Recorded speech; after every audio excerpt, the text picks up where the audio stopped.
4,5 tahun hafal 30 juz Al-Quran. Ini anak pertama Mas Kamil Labudi.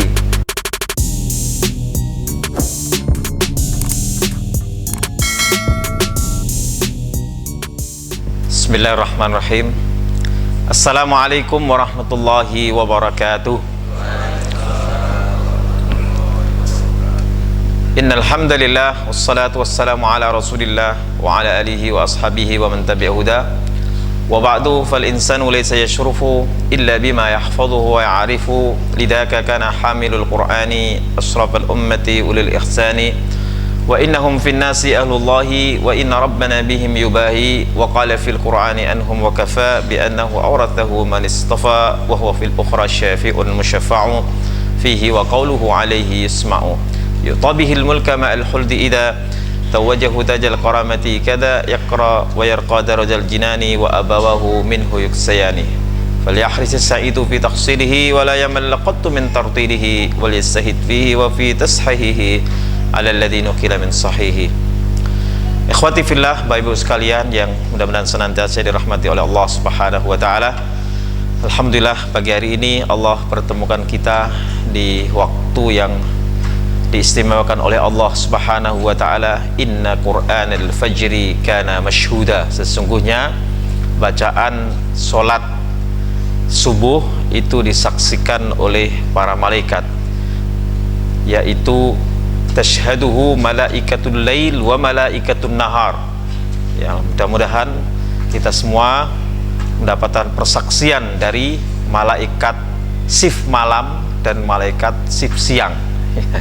Jadi pentingnya kita sholat subuh berjamaah ini karena diistimewakan oleh Allah Subhanahu wa taala saat pergantian malaikat siang, malaikat malam dan malaikat siang. Jadi mereka sama-sama menyaksikan orang yang mengerjakan sholat subuh berjamaah yang disebutkan dalam surat Al-Isra sebagai Qur'an al-Fajri. Kenapa sholat disebut Quran? Quran, ya. Sholat yang dimaksud di sini adalah Quran yang dimaksud di sini adalah sholat. Ya. Inna Quran al-Fajri itu inna sholat al-Fajri. Dimana summiya hadhihi sholah bil qiraah li anna al-qiraata fiha atwal min ghairiha. Ya. Paham bahasa Arab? Kenapa disebut sholat subuh sebagai Quran yang artinya bacaan? Karena bacaan sholat subuh itu lebih panjang daripada bacaan sholat yang lainnya dan disaksikan oleh para malaikat yang bertugas di malam hari dan sekaligus mau menggantikan di siang hari. Ada dua grup malaikat yang bekerja siang dan malam dan mereka sama-sama menyaksikan sholat fajar yang kita lakukan, insyaallah. Mudah-mudahan Allah terima segala amal ibadah kita, amin, Allahumma amin. Senang sekali pada pagi hari ini dapat bersilaturahmi ke Simo, Boyolali, Ngreni itu kelurahan, kampung, Dukuh, ya. Luar biasa semangatnya. Mudah-mudahan ini kita dapat istiqomah untuk menghidupkan dinul Islam. Jadi kalau subuh berjamaah ini bukan radikal, Pak, ya. Radikal nggak, Pak? Subuh berjamaah ya, ya. Mudah-mudahan ya jamaah radikal. Saya malah lebih di atas radikal. Ini ada buku ngaji metal ini. Jadi kita akan membahas tentang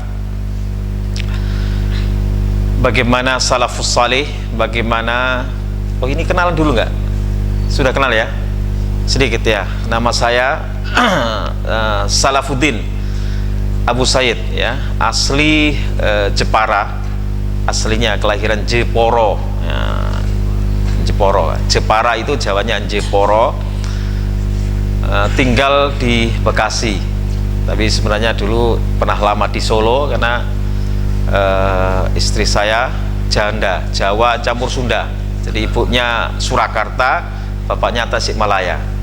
Ibu, alhamdulillah istri saya banyak, Bu, anaknya. Nah, ada 5, ya. yang paling besar sudah kuliah, lulusan Ma'had Iskarima, adiknya SMA 2, kemudian 2 lagi masih SD ya, sekolah dasar ya. Ada 5 kan banyak, alhamdulillah. 2 diantaranya sudah menyelesaikan Al-Qur'annya, hafidz Al-Qur'an, dan mendapat syarat dari Syekh Ashraf Al-Ja'fari di Darrosa di kota Kairo, Mesir, tapi kuliahnya tidak di Mesir, pilih kuliah di Yogyakarta.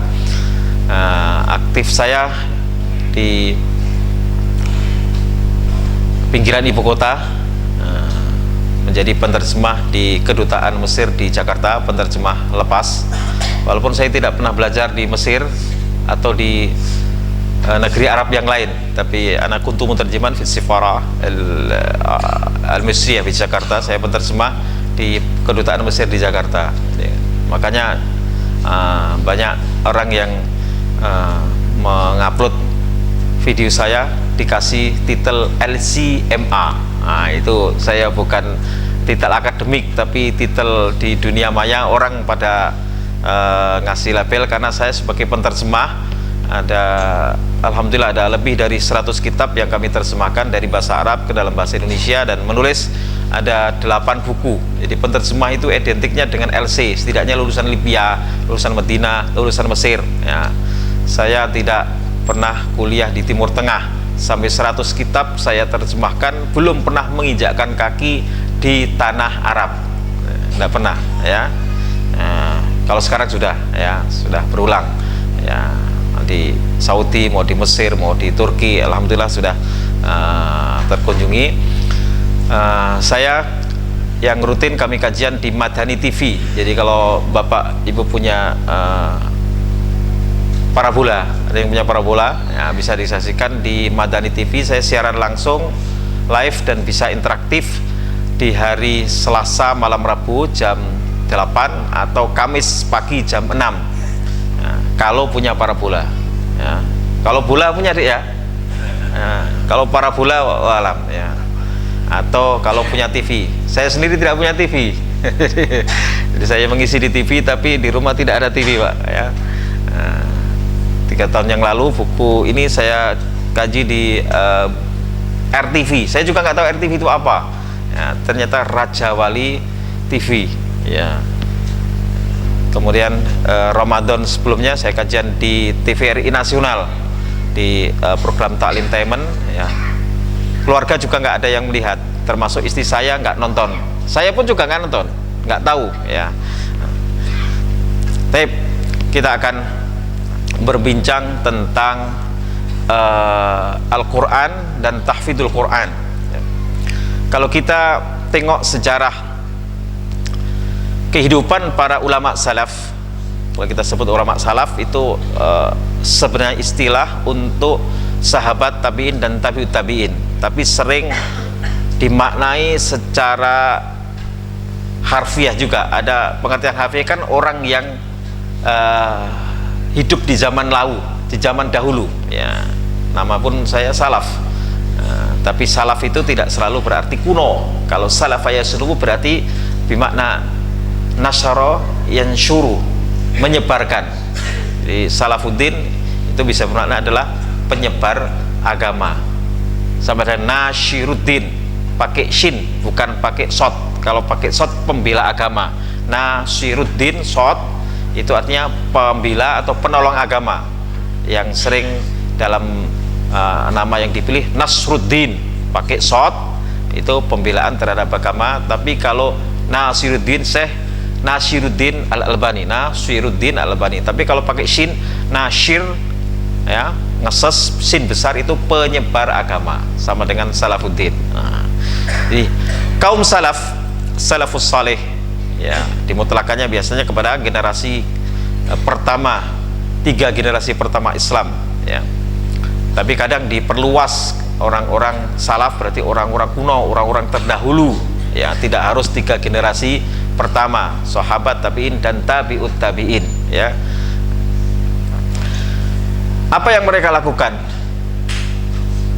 Perhatian terhadap pendidikan anak selalu diawali dengan pengajaran Al-Quranul Karim. Ta'limul Quranil Karim, hifdzul Quranil Karim, mengajarkan dan menghafal Al-Quranul Karim. Saya baca riwayat hidup para ulama. Ya, kalau tidak generasi salaf adalah generasi penerus salafus saleh, ya. Salaf, generasi pengikut generasi salaf, namanya salafi. Kalau saya salaf asli, sejak lahir, ya. Kalau antum, ya, salafi, mengikuti kaum salaf, ya. Secara harfiah begitu artinya. Antum salafi nggak? Salafi kan, Ustaz salafi. Ya, saya salaf. Taib. Saya baca kehidupan mereka itu, para ulama. Ternyata rata-rata mereka itu sudah hafal Al-Quran sejak masih belia. Imam Syafi'i rahimahullah, Imam Muhammad bin Idris Syafi'i Al-Quraisy, itu hafal Al-Quran ketika 7 tahun, dan ketika 9 tahun hafal kitab Al-Muwatta. Al-Muwatta itu karangan gurunya Imam Malik bin Anas, Imam Darul Hijrah, yang hadisnya hampir 2000 jumlahnya, 1800 sekian, itu dihafal. Bayangkan kita jamaah ini, ada nggak yang hafal satu hadis saja, tapi sanad dan matanya? Mungkin kita hafal hadis tapi matanya, ya kan, innamal amalu binniyat, itu pun hanya matan sepenggalannya saja. Kita mungkin hafal sholatul jamaati tafdulu sholatul fadli bisab'in wa isrina darajah, sholat berjamaah lebih utama dari sholat sendirian, ya, utamanya 27 derajat. Mungkin kita hafal matanya, tapi siapa rawinya, dari siapa, mungkin kita jarang yang hafal. Ini hadis riwayat Bukhari. Qala al-Imam Bukhari rahimahullah, haddatsana Abdullah bin Yusuf akhbarana Malik an-Nafi an Abdullah ibn Umar an Rasulillah sallallahu alaihi wasallam annahu qol. Nah, ini Imam Bukhari membawakan hadis ini. Nah, ini dihafal semua. Setiap hadis ada 5 sampai 7 orang itu dihafal semua. Kali 2000 berapa? 5 kali 2000. Iya, bisa dibayangkan. Itu dihafal oleh bocah berumur 9 tahun bernama Muhammad bin Idris Asy-Syafi'i, yaitu Imam Syafi'i yang diakui sebagai madhab mungkin paling banyak dipakai di Indonesia, ya. Nisbahnya, ya, saya sejak kecil juga mengenal madhab ini karena saya orang NU. Ini ijo-ijo ini pemuda Muhammadiyah apa? Hah? Apa namanya?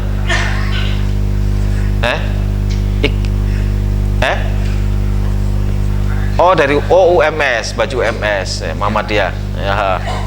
Oh, Masya Allah, ya. Saya Ibnu Mas dulu, IPPNU, ya, Ikatan Pemuda Pelajar Nahdlatul Ulama.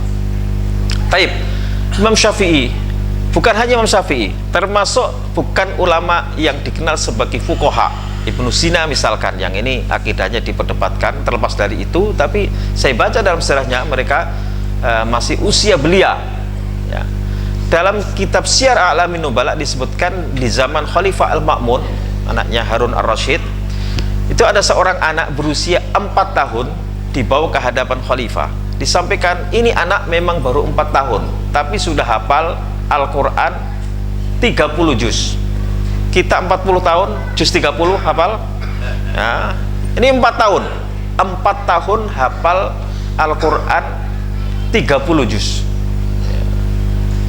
Saya kemudian berpikir, ada nggak ya anak-anak sekarang, ya, kalau kita menceritakan orang-orang terdahulu, ya, Imam Syafi'i, Imam Maliki, Imam Hambali, Imam Abu Hanifah, dan imam-imam hadis, Imam Bukhari, Imam Tirmidzi, Imam Abu Dawud, dan seterusnya, dan juga ulama-ulama tafsir, mungkin itu kan orang dahulu hafal ribuan bahkan ratusan ribu hadis.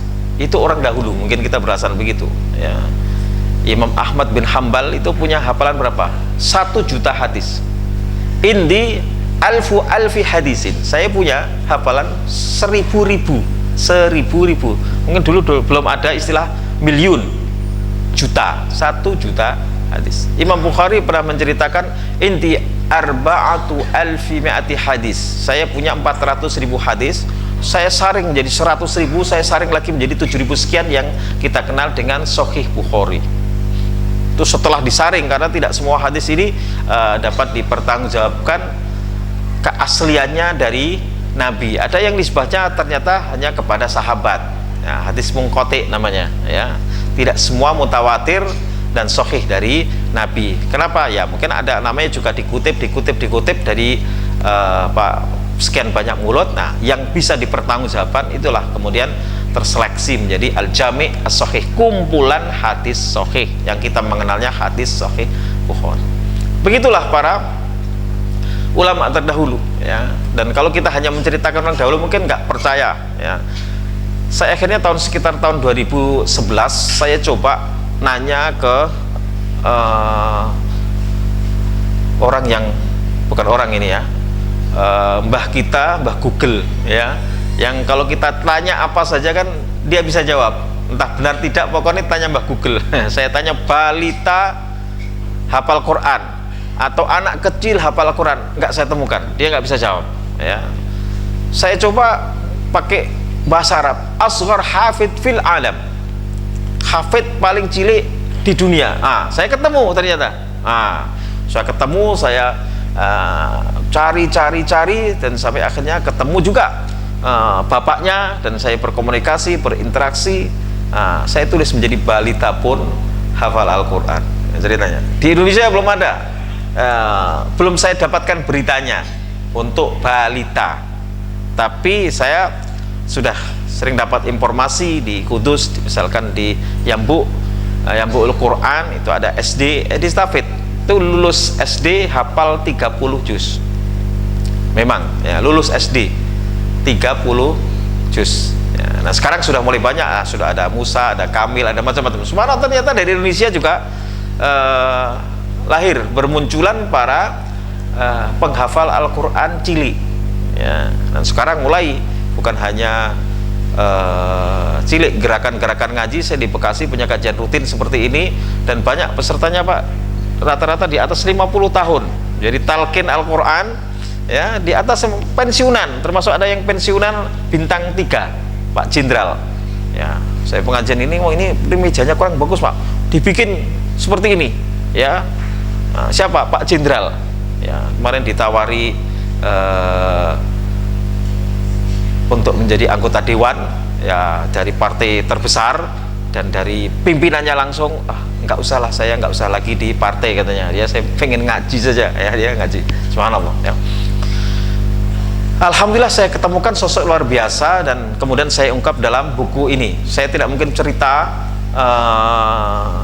tentang buku ini detail karena ini 328 halaman. Jadi tadi Ustadz Sayaf tadi menyarankan kalau ingin detail ya silakan baca sendiri bukunya. Saya ini menjadi memberikan pengantar bahwa Al-Quran ini adalah kitab yang dijaga oleh Allah, dan penjagaannya adalah melalui para penghafal Al-Quran. Maka Allah SWT memuliakan orang yang memuliakan kitabnya, yaitu memuliakan Al-Quran. Tidak ada namanya ulama kok tidak hafal dan tidak paham Al-Quran, tidak ada. Itu syarat kalau kita baca dalam kitab usul fikih misalkan tentang surutul mujtahid.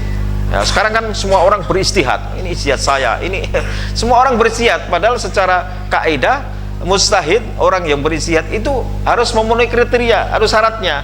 Nah, salah satu syaratnya ya faham Al-Quran dan faham As-Sunnah, faham juga akwal ulama, dan faham waqi' dan seterusnya, ya. Cuman ijtihad dipahami secara harfiah. Ini saya mau ijtihad saya ini, ya. Padahal ijtihad itu adalah orang yang punya kapasitas.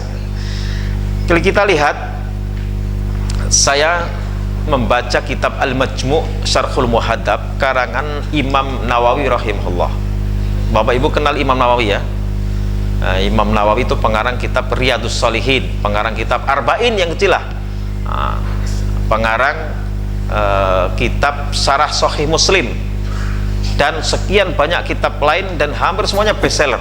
Riyadhus Shalihin misalkan atau Arba'in di semua lapisan masyarakat, NU, Muhammadiyah, ya mungkin jamaah tablik atau jamaah-jamaah yang lain selalu ada kitab ini dan tidak diperdebatkan. Nah, itu Imam Syarafuddin An-Nawawi. Saya dulu membayangkan Imam Nawawi itu syekh, udah sepuh, berjenggot panjang, gitu kan. Ternyata beliau usianya hanya 45 tahun dan belum sempat menikah dan bahkan belum sempat menunaikan ibadah haji. Usianya cuma 45 tahun. Saya 48 tahun lebih, ya. Imam Nawawi, kitab yang besar itu kitab Al-Majmu', itu kitab rujukan utama. Madhabnya madhab Syafi'i. Imam Nawawi itu madhabnya madhab Syafi'i. Beliau mengatakan begini dalam kitab Al-Majmu', Syarhul Muhaddab, wa awwalu ma yabtadi bihi ay talibul ilmi hifdzul Qur'an li'annahu ahammul ulum wa kana as-salaf la yu'allimuna al-haditha wal fiqha illa liman hafidhul Qur'an. Yang mula-mula dilakukan oleh para penuntut ilmu adalah mengaji, menghafal Al-Qur'an. Dihafal itu Al-Qur'an. Bahkan belum paham, bahkan belum bisa baca, ditalkinkan Al-Qur'an. Saya menulis buku baru ini, metode talkin, bisa hafal meski belum bisa baca Al-Qur'an. Guru saya, guru Al-Qur'an saya adalah Kiai Haji Abdullah Maksum, itu tidak bisa baca Al-Qur'an, tidak bisa. Kok begitu? Ya karena ada gangguan penglihatan, ya. Tapi hafal Al-Qur'an 30 juz. Dari pagi gini nih jam 6, nanti jam 4 sudah selesai itu 30 juz, ya. Dan banyak lahir dari beliau para inspirator, para hufat, termasuk Ustadz Deden Mahyaruddin yang mungkin kenal di Indonesia Murojaah, sering di TV mungkin RCTI, ya. Itu sahabat saya, itu adalah binaan dari Kiai Haji Abdullah Maksum. Yang mula-mula dilakukan oleh penuntut ilmu adalah menghafal Al-Quran li'annahu ahamul ulum, karena Al-Quran adalah ilmu yang paling penting, paling mendasar. Wa kana salaf, kaum salaf, kaum terdahulu, Imam Nawawi, orang Nawa, orang Syam, itu hidup di abad ke-7 Hijriah, dan beliau mengatakan wa kana salaf, orang dahulu, orang salaf dahulu itu la yu'allimunal hadisa wal fiqha illa liman hafidhul Quran. Tidak sudi mengajarkan hadis atau fikih kecuali kepada orang yang sudah hafal Al-Quran. Jadi mau belajar hadis, belajar fikih itu sudah hafal Al-Quran terlebih dahulu. Syaratnya seperti itu. Maka tradisi kami di pesisir kota yang ada di pinggiran Pantura, Jeporo dulu, itu tradisi di masyarakat kami belajar baca Al-Quran itu diawali dengan kitab yang lain. Jadi lidahnya biar tidak keliru di dalam mengucapkannya, guru saya itu suruh ngaji berjanji dulu. Jadi perjanjian, Pak, nyaris hafal saya. Nah, bahkan saya lebih dulu bisa baca Arab daripada Latin gitu loh, ya.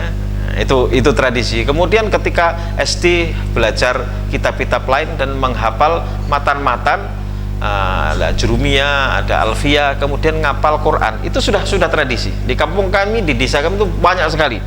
Cuman nggak paham artinya, nggak paham bahasa Arabnya. Mau arah hitanan, perjanjian atau simaan 30 juz, mau nikahan juga begitu dan seterusnya. Pokoknya ngalah berkah saja. Itu sampai sekarang masih ini. Tapi itu suatu hal yang dari aspek pembinaan awal, ya saya tidak berbicara tentang bagaimana tradisi itu, tapi itu saya mendapatkan dampak di mana menjadi sesuatu yang terbiasa. Bayangkan para ulama dahulu tidak mengkaji macam-macam ketika dia masih belia untuk belajar, kecuali hafal Al-Quran terlebih dahulu. Kenapa? Segala sumber ilmu pengetahuan ya di Al-Quran. Kalau Al-Quran tidak paham, bagaimana berbicara tentang agama Islam? Dinul Islam, sumber utama, al-masdarul awal di dinul Islam, semua madhab, tidak ada yang madhabnya anti Quran. Mana ada? Nggak ada, ya. Kalau ingkarus sunnah, ya ada orang yang menolak sunnah, pokoknya Qur'aniyun saja. Quran ini kan yang asli katanya. Ya, kalau hadis kan ada sahih, ada yang tidak, jadi mesti meragukan katanya.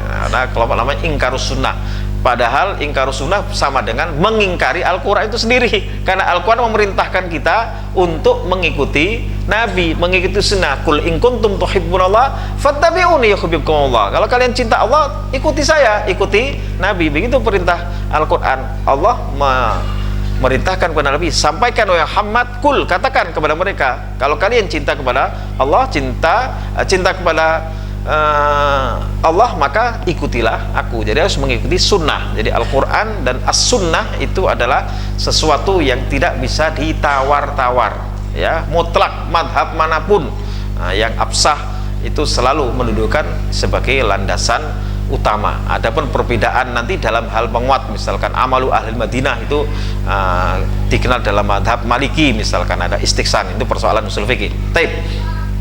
Al-Quranul Karim menjadi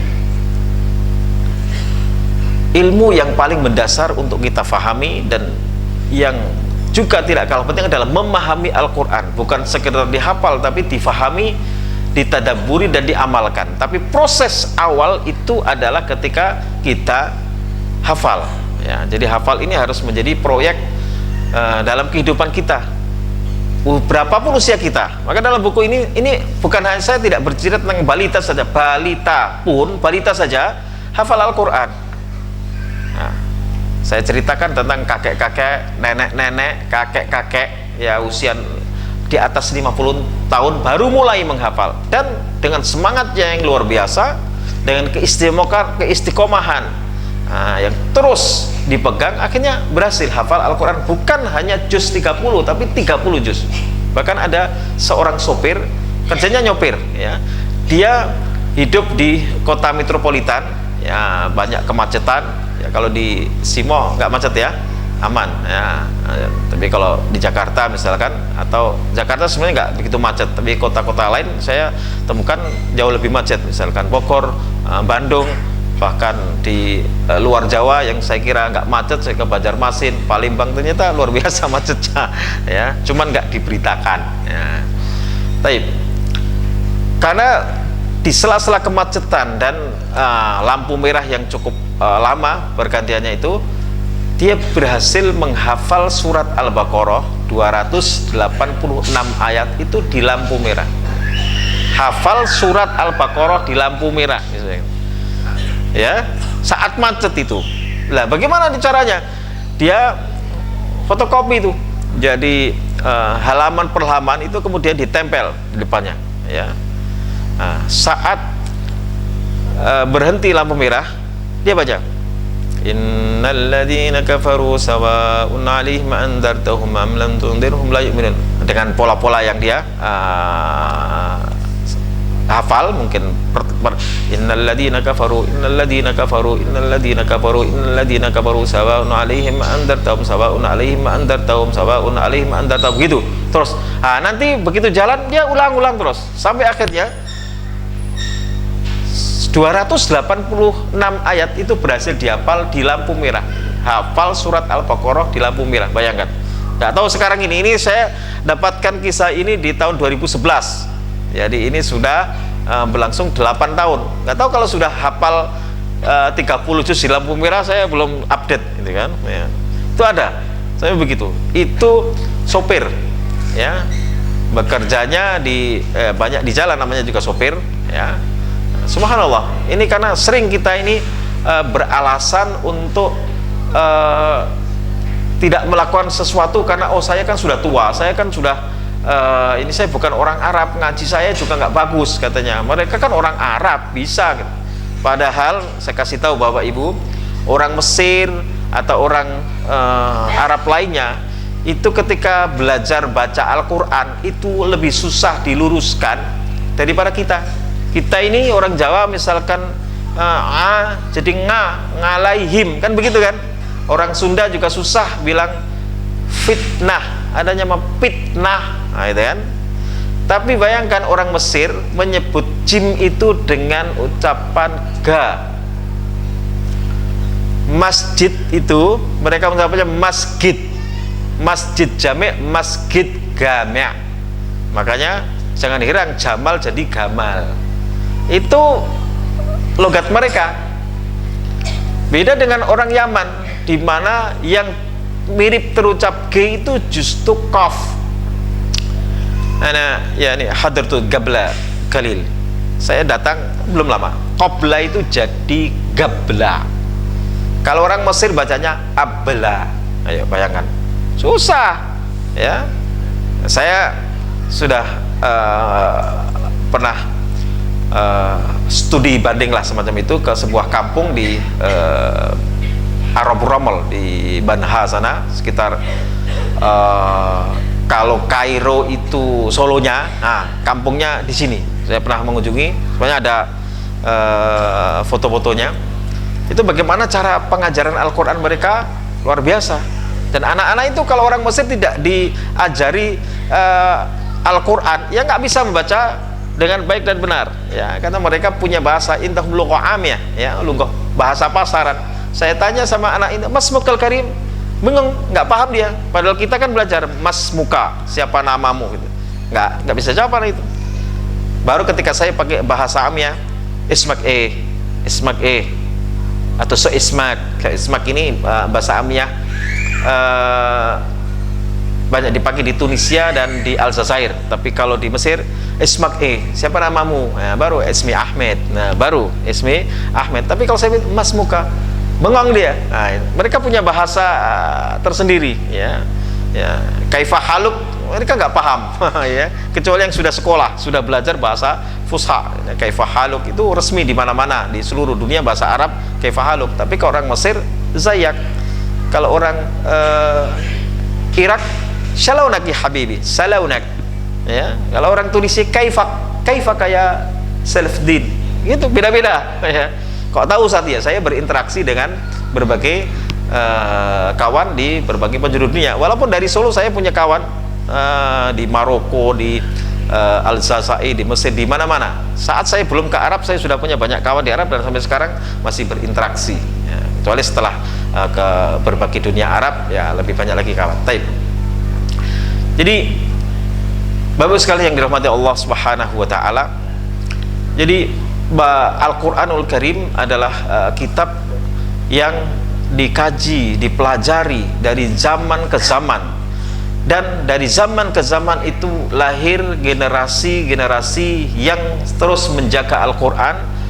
Keterjagaan Al-Quran adalah melalui hafalan para khufat, para qori, dan juga melalui tulisan dalam mushaf. Dan bagaimana caranya? Kalau caranya saya menulis buku balik ini ngaji metal, ini bagaimana teknik-teknik dalam menghafal Al-Quran. Kalau ini motivasinya, ini buku sebelumnya, ini teknik konkretnya, dan ini menjadi kajian rutin sudah 71 episode di Madani TV. Jadi kalau adik-adik saya mahasiswa ini tahu, lihat Madani TV di Facebook atau di YouTube, ada semuanya dokumentasinya bagaimana menghafal Al-Quran dengan metode talqin yang kami singkat dengan ngaji metode talqin. Tapi kita tidak membahas ini, kita membahas tentang buku yang satunya, bagaimana kemudian dapat melahirkan anak-anak belia yang hafal Al-Quran. Saya secara pribadi sih tidak terlalu memaksakan untuk sejak balita, tapi kalau ada yang mampu itu luar biasa.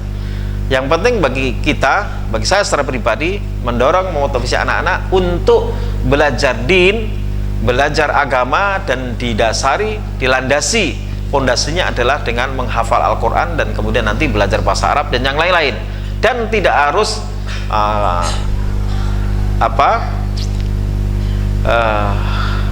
ke pesantren misalkan, kemudian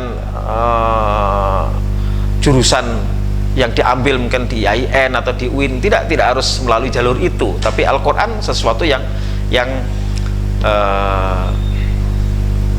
tidak bisa ditawar, katakanlah begitu. Kamu nanti kuliah di kedokteran, mau di teknik, di apapun, tidak ada persoalan. Tapi Al-Quran adalah sesuatu yang tetap harus dipertahankan. Saya terkesan dengan para ulama Mesir yang saya kenal, ternyata mereka latar belakangnya tidak selalu kuliah di jurusan agama. Kalau di kita tidak selalu lulusan IAIN atau UIN, tapi ternyata ada lulusan publisistik, komunikasi, ada di kedokteran, dan mereka para ulama yang ternyata dari kecil sudah hafal Quran. Saya kenal Syekh Muhammad Hasan sekarang masih hidup, usianya seusia saya, dan dia hafal Al-Quran ketika usia 6 tahun.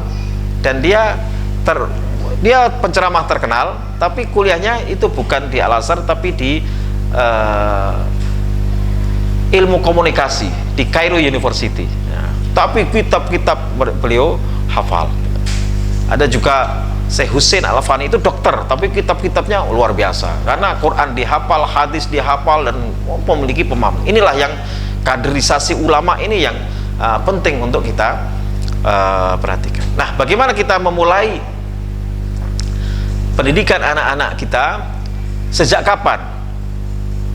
Sejak dalam kandungan atau bahkan sebelum membangun rumah tangga. Ada kisah di sini, ayahnya Fadil ini, dia mendapatkan informasi adanya anak belia yang hafal Al-Quran. Dia penasaran, gimana ini orang tuanya mendidiknya sampai punya anak masih sangat belia, ya, ada yang 5 tahun, ada yang lebih dari itu, sudah hafal Al-Quran. Saat itu dia temui ayah dari Husain Tabatabai, ini orang Iran, namanya orang Syiah, tapi banyak juga mereka yang hafal Al-Quran. Kemudian ya mencari tahu bagaimana dulu bapak berhasil mencetak anak bapak yang 7 tahun hafal Al-Quran. Itu dia. Diceritakanlah ini proposal, ya, proposal mencetak anak belia hafal Al-Quran. Gimana caranya? Bla bla bla bla itu. Ya, akhirnya si pemuda ini, kayak antum-antum ini, belum nikah, ya, sudah memikirkan, nggak punya pacar, nggak punya calon, belum, tapi dia sudah, yang dipikirkan itu nanti aku ingin anak saya nanti, padahal masih kuliah, anak saya nanti sejak kecil sudah hafal banyak ayat Al-Quran atau bahkan hafid Al-Quran sejak belia. Itu dilakukan oleh ayah Fadil. Akhirnya menikahlah dia, dan ketika melamar wanita ini, ya, saya dengar ini ada si Fulanah, anaknya Bapak Fulan dan seterusnya, dia datang karena dia mendapatkan informasi, langsung datang sendiri, dan ketika melamar itu sambil membawa proposal, ya, jadi melamar wanita itu bawa proposal. Assalamualaikum Pak. Waalaikumsalam, kami Fulan, saya dengar Bapak punya putri bla bla bla bla bla, ya, kami kalau Bapak berkenan dan putri Bapak mau, saya ingin melamar putri Bapak menjadi menantu Bapak. Itu PD-nya luar biasa. Bismillah, dengan niat karena Allah, bukan mencari apa-apa, tapi ingin membangun generasi yang luar biasa, generasi emas kalau kata Pak Ari Ginanjar di SQ, generasi emas itu dengan ya mencari pasangan yang terbaik, pasangan hidup, ya, yang siap untuk membangun rumah tangga, mencetak rumah tangga Qurani, gitu. Diskusi mereka, orang tua ini dengan anaknya, ya, nanti saya bincangkan dengan putri saya dan seterusnya. Tapi Pak, tapi apa Dik? Jadi tapi nawar gitu. Mohon maaf sebelumnya, kami kalau nanti diterima, kami ada syarat gitu loh. Jadi ini yang membuat syarat siapa? Mantu nih, kemakiman ini membuat syarat. Tapi Pak, kenapa Dik? Ya, kalau nanti putri Bapak mau dan Bapak berkenan, ada syarat gitu loh. Ya, biasanya yang ngasih syarat itu kan bapaknya. Kamu berani-beraninya melamar anak saya. Kamu kerja di mana? Kamu sarjana mana? Gajimu berapa? Dan seterusnya kan. Kamu kesini pakai kendaraan apa?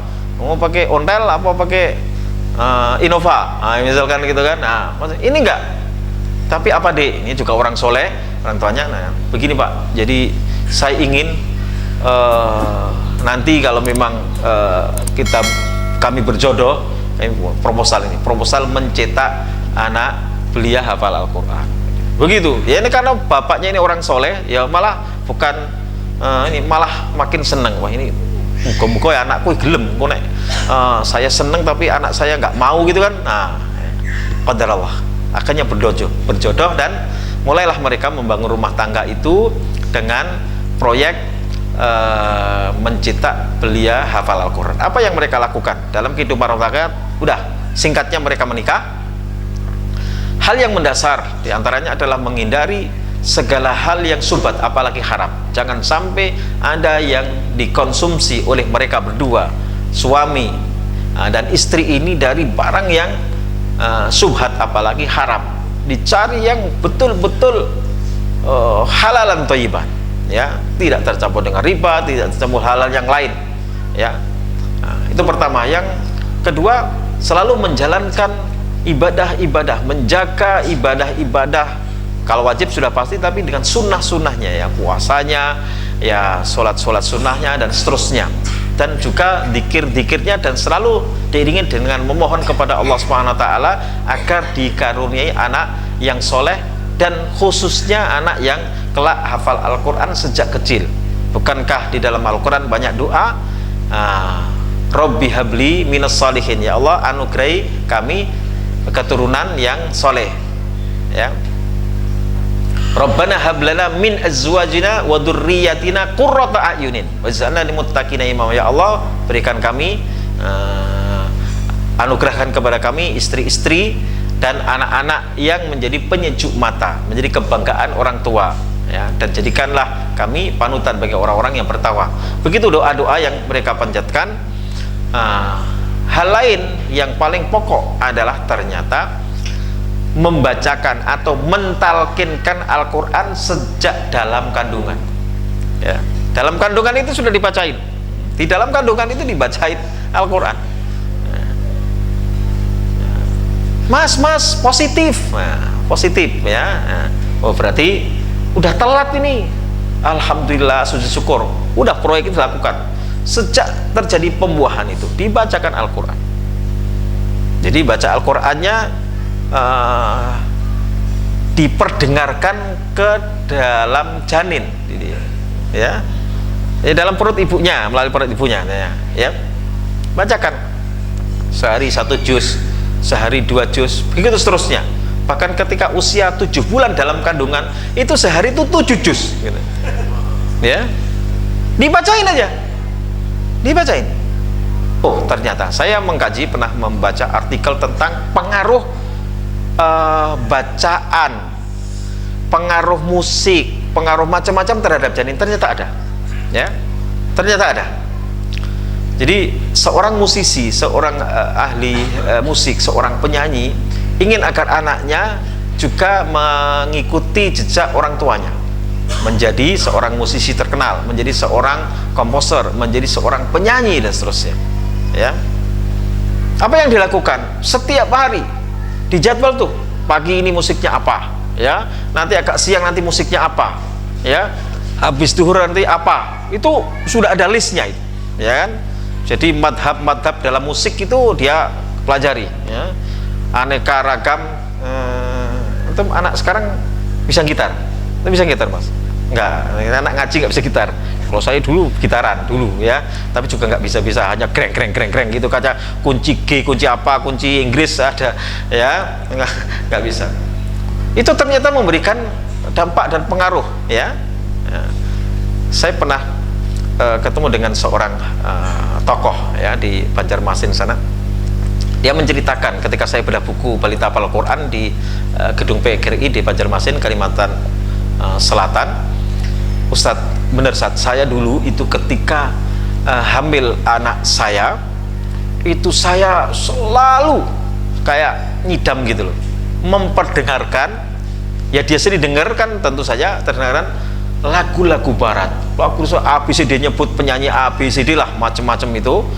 Saya ingat yang disebut Diana Ross, ada apa siapa itu, ya, orang-orang di era, ya, 70-80, ya. Ternyata anak saya ini di kemudian hari itu pelajaran bahasa Inggrisnya itu menonjol, dan sekarang akhirnya dia jadi dosen bahasa Inggris. Pengaruhnya sejak kapan? Sudah diperdengarkan lagu-lagu barat, lagu-lagu Inggris dalam kandungan. Ternyata begitu. Dalam kandungan. Hasilnya itu, kalau saya tahu dulu saya perdengarkan murotal, Ustaz, biar menjadi hafid. Ya syukur ibu jadi dosen bahasa Inggris kan juga keren. Yang penting sekarang ngaji, ya gitu, ya.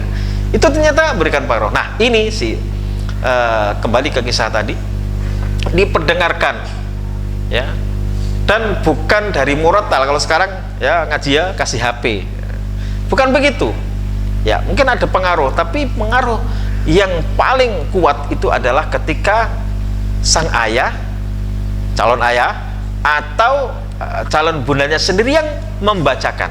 Ini yang kuat ya. Anak ini kemudian lahir, masih juga ditalkinkan, dibacakan Al-Quran dan seterusnya, sampai akhirnya betul hasilnya seperti tadi. Si topa-topa itu 7 tahun hafal 30 juz. Ada kisahnya di sini. Ternyata bukan hanya dia. Saya ketemu dengan keluarga Kamila Buti yang ini, keluarga ini sudah pernah kita bawa ke Solo ini. Jadi Kamila Buti ini orang Mesir, orang Tonto. Tonto itu kota antara Kairo dan Iskandaria, Alexandria. Jadi kalau kita di Boyolali ini, Tonto itu letaknya di Klaten. Jadi mau ke Jogja, mau ke Alexandria, letaknya di, kita kira-kira begitu. Kamila Buti orang Mesir, dia sarjana farmasi dari Universitas Tonto, ya, farmasi. Kemudian dia melanjutkan pasca sarjana di Leicester University. Tahu Leicester, Mas? Ya, tahu, klub sepak bola ya. Nah, biasanya anak muda tahu. Jangan saya juga tahu kok Leicester ya kan. Tempatnya Riyad Mahrez dulu ya. Tahu nggak? Nggak tahu ya, pura-pura nggak tahu. Leicester itu di Inggris. Ngambil di masternya di jurusan Business Administration, MBA. Setelah dari Inggris dia kemudian bekerja di Jeddah. Kemudian menikah dengan seorang sarjana farmasi juga, ya, seorang apoteker bernama Rosa Al-Jayyar. Saya pernah berjumpa berapa kali dengan beliau. Mereka orang Mesir tinggal di Jeddah. Nah, kemudian dia berdiskusi, Dek Rosa, kira-kira bahasa ini, dia ngomongnya pakai bahasa Inggris yang dalam Amiyah, tapi saya terjemahkan bebasnya. Dia berdiskusi, ngomong dengan istrinya, Dek Rosa, kita, ya, saya khususnya pernah meraih apa yang mungkin orang menjadi iri karena sarjana dari negeri Ratu Elizabeth. Ya, kita ini kalau punya kawan atau saudara atau kawan lulusan Timur Tengah, lulusan Amerika, ya, lulusan Barat, kita bangga. Saya itu punya kawan. Nah, kawannya lagi itu lulusan Amerika. Kita nggak kenal, tapi mungkin ya orang yang berkawan dengan orang yang gede itu kan menjadi terangkat gitu. Saya punya kawan saya itu punya kawan. Nah, kawannya dia itulah lulusan Amerika gitu. Ini enggak, saya lulusan Universitas Leicester, ya, sesuatu yang sangat dibanggakan. Tidak semua orang berkesempatan belajar di perguruan tinggi di Eropa, apalagi di Inggris, ya, di Oxford, di Leicester, Birmingham, ya, dan seterusnya itu, ya, menjadi suatu kebanggaan. Tapi tidak ada artinya kalau saya belum hafal Al-Quran. Kapan mulai menghafal Al-Quran? Mas Kamil ini di usia di atas 25 tahun, ya. Tapi mereka merencanakan itu dengan istri, ya, ketika mereka menjadi pengantin baru. Mereka sama-sama di sela-sela kegiatan mereka menjadi dosen, ya, bekerja di luar negeri, jadi TKM, tenaga kerja Mesir di Saudi. Kalau ini TKI, tenaga kerja Indonesia. Banyak orang Mesir itu bekerja di Saudi, di Qatar, di Emirat, di Turki, di mana-mana kan negerinya, termasuk negeri yang mungkin ekonomi masih di bawah Indonesia, masih jauh makmur Indonesia daripada Mesir. Dia mengajak istrinya untuk bersama-sama menghafal Al-Quran, ya, di sela-sela kegiatan mereka menghafal Al-Quran. Kemudian memang di Jeddah itu banyak sekali halaqah tahfidz, termasuk pusat Hay'ah Al-Alamiyah li Tahfidil Quran yang dipimpin oleh Syekh Dr. Abdullah Ali Basfar. Itu markasnya di Jeddah. Kalau di Indonesia perwakilannya ada di Wadi Mubarak di Megamendung di Bogor. Nah, akhirnya kedua orang ini pasangan baru, ya, kemanten baru, tapi proyeknya adalah menghafal Al-Quran. Dan ternyata kembali ke masalah anak, nah, akhirnya Mbak Rosa hamil, dan pengaruh kegiatan Rosa ini dalam menghafal Al-Quran itu berdampak kepada janin yang dikandungnya. Jadi ini kisah lain ya, selain tadi yang pertama saya kisahkan, dan kisah lainnya lagi ternyata membina, mencetak hafid ya belia itu rata-rata sejak dalam kandungan, intinya begitu. Lahirlah anak pertama, namanya Tabarok ya. Sekarang banyak nama ini dipakai, ada sahabat saya Ustadz Syahid gak salah memakai nama ini, dia bilang pinjem ya nama Tabarok, saya pakai sekolah saya, ya silakan ya. Kok namanya unik Tabarok? Ceritanya ketika Mbak Rosa itu sedang mengandung ya, sering sekali bermimpi surat Tabarok. Jadi mimpinya itu mimpi mendengarkan surat Al-Mulk, surat Tabarok ya. Antum semua mimpinya apa? Pernah nggak mimpi satu surat lengkap ya, surat Ar-Rahman lengkap, dari Ar-Rahman sampai Tabarakasmu Rabbika dzil jalali wal ikram? Ada nggak pernah mimpi gitu? Jadi seakan-akan seperti terjaga, tapi yang didengar itu adalah Al-Quran. Ini yang dirasakan oleh Mbak Rosa, dan itu bukan hanya sekali. Sampai akhirnya dia usul kepada Mas Kamil, suaminya, Mas, gimana kalau anak kita nanti yang lahir mau laki mau perempuan, pokoknya namanya Tabarok. Tabarok bukan nama yang dipakai di sini, namanya juga Tabaroka itu kan segonya pakai fi'il madhi. Mana ada orangnya ya namanya Mubarok ya, bukan Tabarok, fi'il madhi ya kan. Nah, tapi ya karena itu ya sudah aneh, itu hampir nggak ada nama Tabarok itu, namanya juga Mubarok. Presiden Mesir sebelumnya itu ada, sebelum Mursi itu kan Husni Mubarok.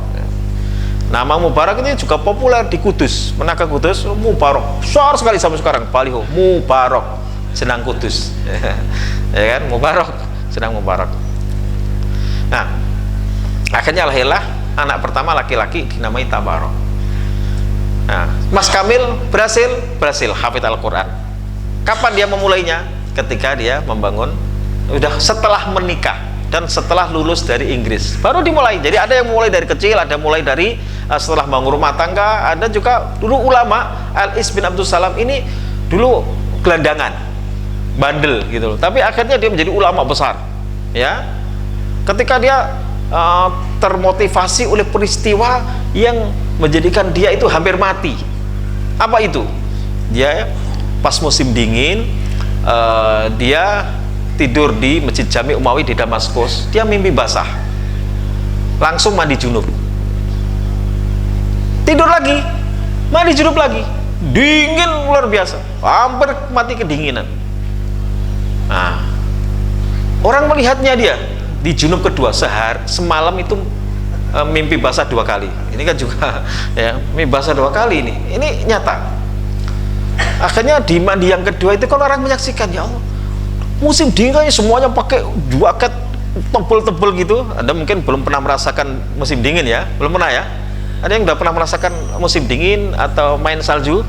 Ya, kalau di sedingin-dinginnya mungkin Tangmangu atau ke Hargodumilah lah, di puncaknya itu, tapi nggak seberapa. Saya pernah di Istanbul itu, saya main salju itu, saya pernah merasakan minus itu.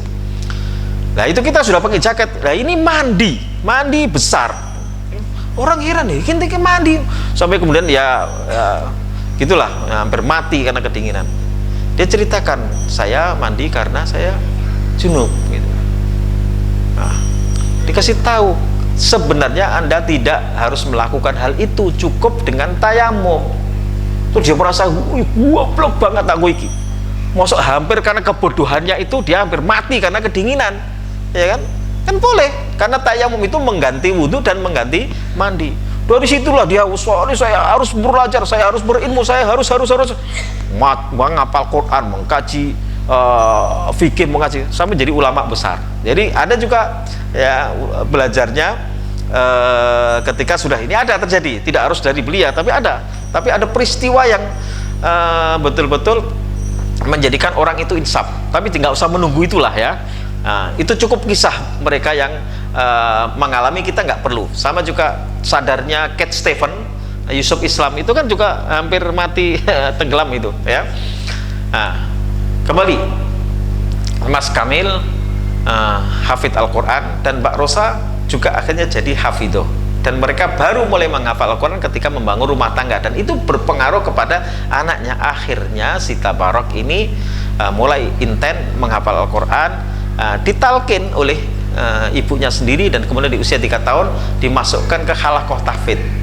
Ya, di Mesir saya 4 tahun yang lalu ke sana, ada namanya Hadonah. Hadonah itu kayak playgroup, tapi ini anak-anak menghafal Al-Quran, dan banyak lahir anak-anak 7 tahun, 8 tahun, 10 tahun itu hafid-hafidhoh, bahkan 13 tahun menjadi guru mukri, mengajar gini itu usianya 13 tahun.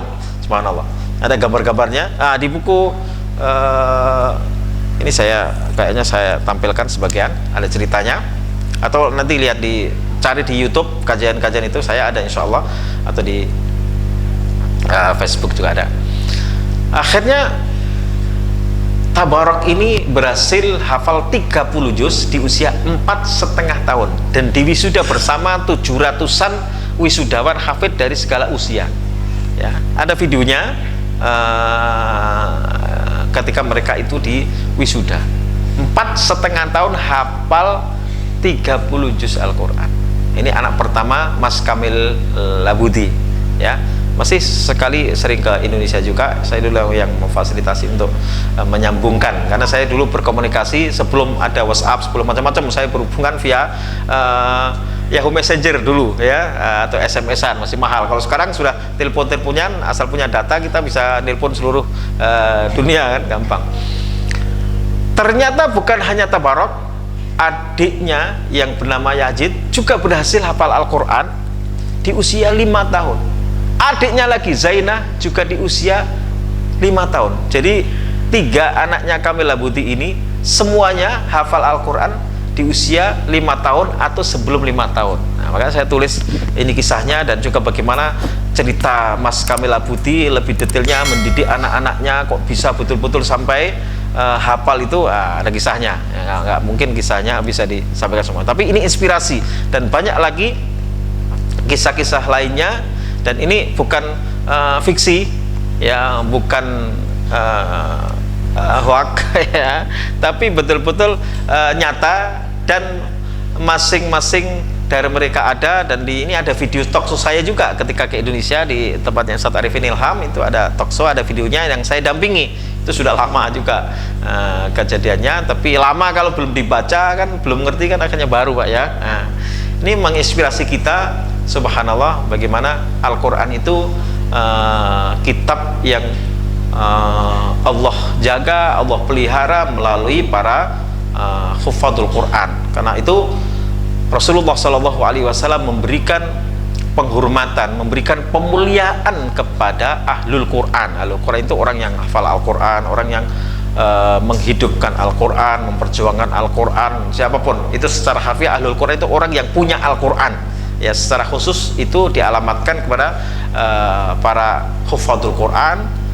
Tapi ada yang memperluas, siapapun yang ikut berkontribusi mencetak hafid Al-Quran, mungkin yang menjadi donatur rumah Quran. Ini masjid ini halaqah, ini kalau ini kan kajian sudah luar biasa, ya, perlu juga halaqah tahfidz, pojok sini, pojok sana, pojok sana. Itu saya lihat di Universitas Al-Azhar, di masjidnya, bukan Universitas, Jami Al-Azhar di Kairo, itu selain anak-anak mahasiswa dari berbagai penjuru dunia itu kuliah, ya, secara akademis, mereka itu ada halaqah tahfidz di Jami Al-Azhar. Ada tulisannya di sini, Jami Al-Azhar Kairo, di sini sore Pak Taksar sama Sefulan, di sana ini akhwat, dan seterusnya. Itu mereka halaqah. Begitu di Madinah. Saya kan kalau Anda mungkin berkesempatan umroh, saya lupa di hari Rabu Pak Taksar itu ada Syekh Utsman, itu di sisi kiri agak depan, jadi di makam Nabi atau ke belakang, terus sebelah kiri itu ada halaqah juga talqin, itu halaqah tahfidz yang dibimbing oleh Syekh Utsman. Itu insyaallah saya ada videonya, sempat saya dokumentasikan di Masjid Nabawi. Itulah di berbagai penjuru dunia, mungkin itu perlu dihidupkan. Jadi Rasulullah memuliakan para ahlul Quran, bahkan beliau menyatakan innalillahi ahlina minanas, sesungguhnya Allah Subhanahu wa ta'ala memiliki keluarga dari kalangan manusia. Maksudnya adalah hamba-hamba yang dekat dengan Allah SWT disebut dengan istilah keluarga Allah. Ini bahasa ini banyak dipakai oleh tetangga sebelah. Itu kan ada jemaat itu, jemaat keluarga Allah, gereja apa kan gitu kan.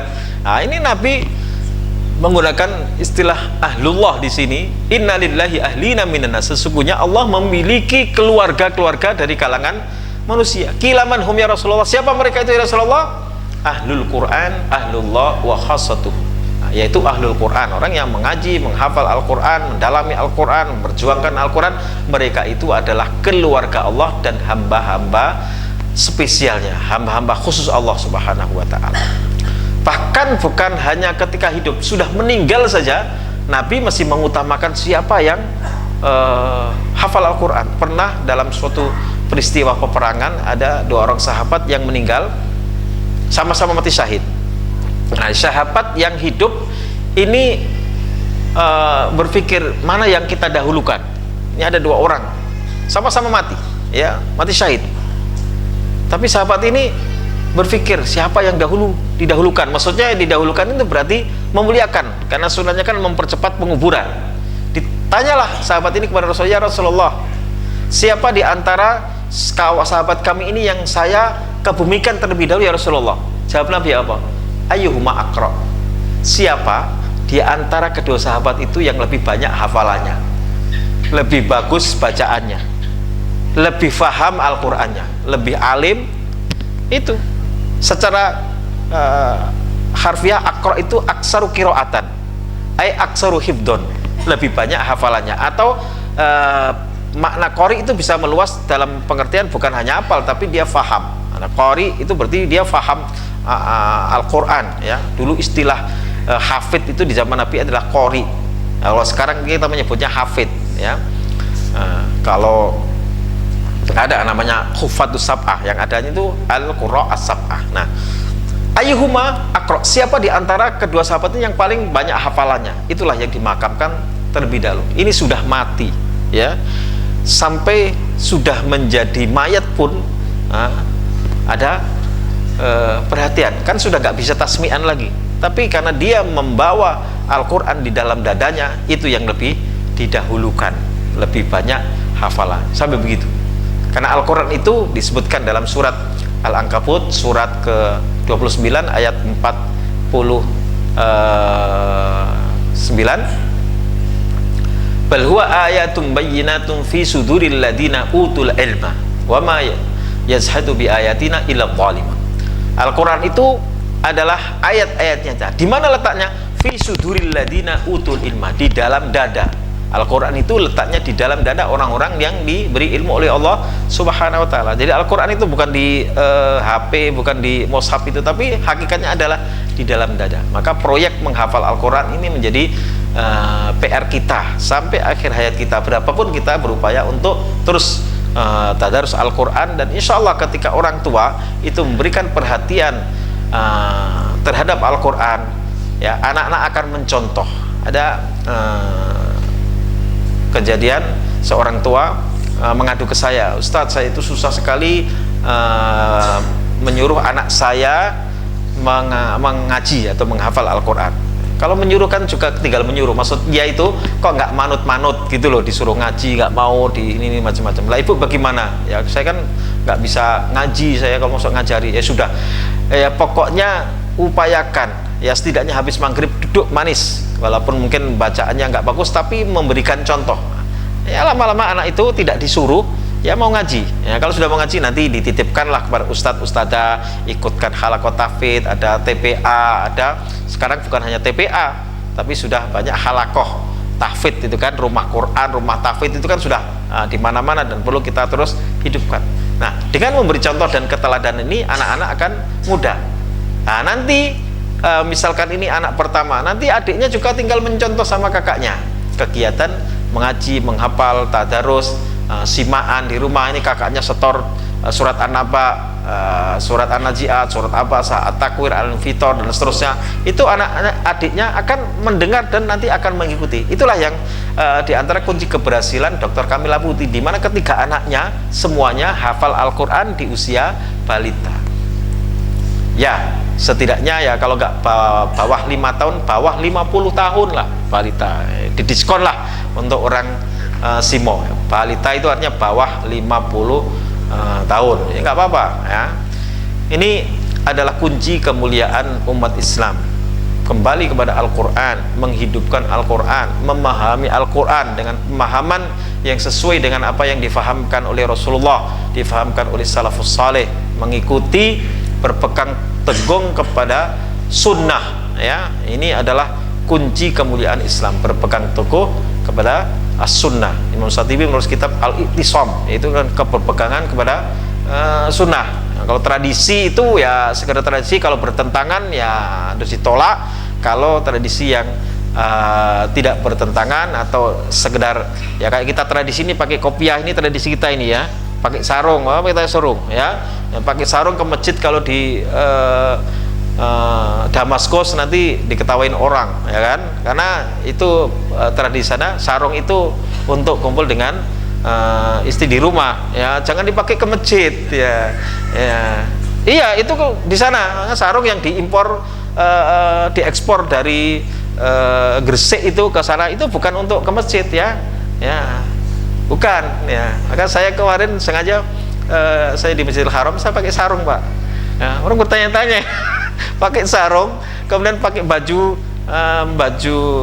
koko ya. Nah, baju koko ini kalau di Mesir itu baju tidur Pak ya kan beda. Ini masalah tradisi, itu tradisi kita. Kalau di sini saya sengaja memancing, ada libasut taqwa, sami libasut taqwa, ini baju takwa. Kalau di kami itu ke masjid itu pakai ini dan pakai sarungan itu kan jarang, saya nggak lihat ya. Ada beberapa, biasanya beberapa kelompok yang punya talbiyah berbeda itu kan ada sarungan juga dari Indonesia yang itu kan ada gitu.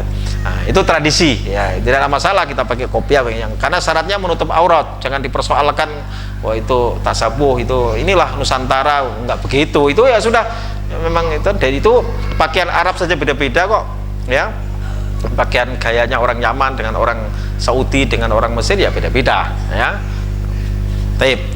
Inilah Bapak sekalian sekilas tentang bagaimana langkah kiat di dalam mencetak generasi baru kita, mungkin anak kita, mungkin cucu kita, bagaimana menjaga dinul Islam ini dengan Al-Quranul Karim. Salah satu bentuknya adalah kita mendidik anak-anak kita dengan diawali dengan hafal Al-Quran, memahamkan juga bahasa Arab ya. Alhamdulillah bisa, kita semua kita buktikan kalau kita mau dan didasari dengan rasa cinta dan kesungguhan, insya Allah kita bisa berbahasa Arab. Saya tidak pernah belajar di Arab pun alhamdulillah ya, walaupun belajar ngaji lah di kampung, pernah di pesantren juga, tapi itu enggak menjamin sepenuhnya. Tapi kesungguhan kita dan terus belajar dan belajar insya Allah menjadikan kita lebih paham terhadap agama. Banyak umat Islam ini sebenarnya belum paham tentang agamanya. Apa yang diyakini kadang bukan bagian dari agamanya. Inilah agama kami, inilah,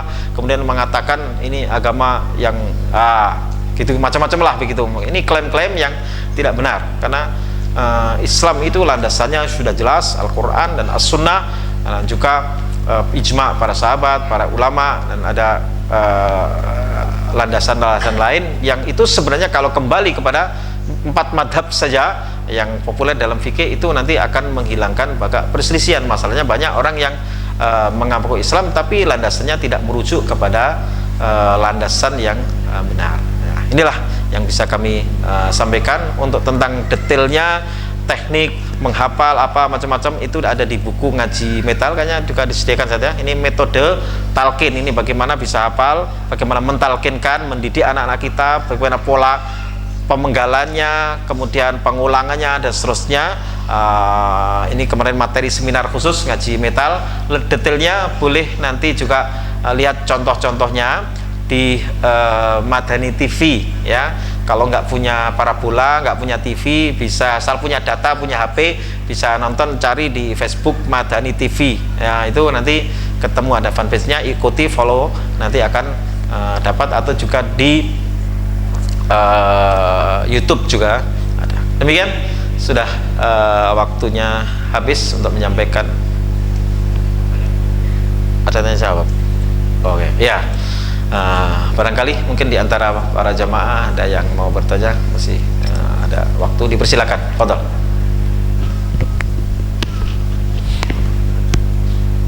Cukup ya?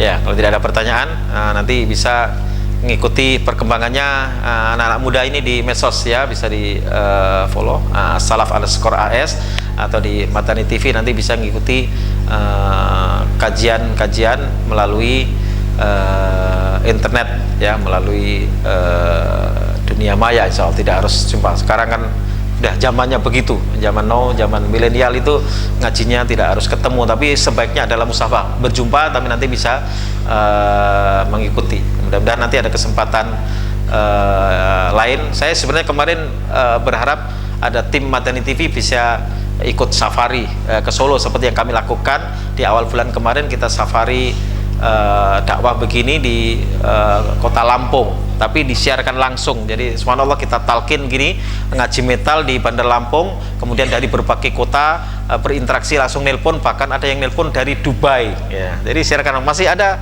itu videonya, bisa disaksikan. Mungkin lain kali ya dapat bersilaturahmi, karena kita dalam berdakwah ini memang kita harus pandai-pandai juga memanfaatkan media, berbagai sarana ya. Masjid harus dipertahankan, halakoh, dan juga mungkin YouTube, TV channel, dan juga apapun mesti kita harus ambil bagian itu untuk menyampaikan risalah ini agar terus tetap eksis sampai akhir zaman nanti. Itu adalah tugas kita. Masing-masing kita adalah dai, masing-masing kita adalah pengemban amanah dinul Islam ini. Bukan hanya orang yang kemudian dilabeli ustadz, mungkin tidak ustadz tapi dia punya jasa yang lebih besar, memfasilitasi berbagai kegiatan dakwah ya, dia membangun media, bahkan dia anak-anak yang kreatif, yang pinter ini, kemudian memotong-motong apa namanya, tapi jangan motongnya ngaco ya, nanti jadi malah jadi fitnah ya kan. Video yang panjang-panjang diambil, yang inspirasinya kemudian di-share di medsos, itu kan itu pahala besar, itu penyebarkan dakwah. Ad-dal ala khairi kafailihi, orang yang menunjukkan kebaikan, mengasih tahu ayo ngaji di Ngreni, di MRC, di ini macam itu, antum dapat bagian dari pahalanya.